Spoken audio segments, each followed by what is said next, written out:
because I'm pretty sure I was leading a song that day. I said, ask Anthony and then come back to me. And so Anthony was like, "Oh, I got this." And he just whips out his phone. He's like, "I've written this down. I'm memorizing right now." And he reads this whole thing. So when you talk about a guy who lives what he preaches, he knows he's doing exactly that. So so as we start to wind this down, or in true Anthony fashion, as we land this plane, what is one takeaway that you want to make sure that men or readers get from the book? Mm. That we can be leaders, right? In any facet.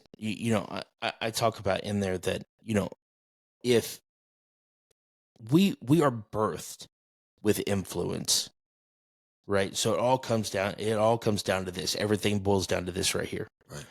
We're all birthed with influence, and influence is leadership.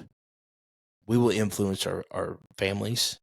We will influence our churches. We will influence our communities. We will influence the people around us. And understanding the importance of that influence is, bar none, the most important thing that you could ever do. To understand that influence that God has given you is a tool to not only spread the gospel of Jesus Christ, but to change lives. Right.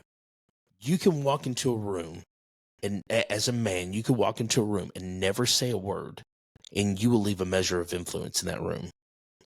Your influence is the most important tool God has given you. Yes.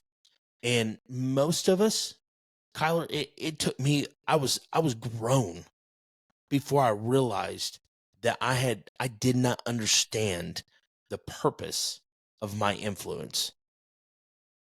And then I look back at all the people that I had influenced poorly, Right. and I was devastated. And ever since then, this is the thing.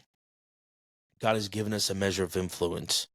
We have to influence the people around us Yes. for the glory of God.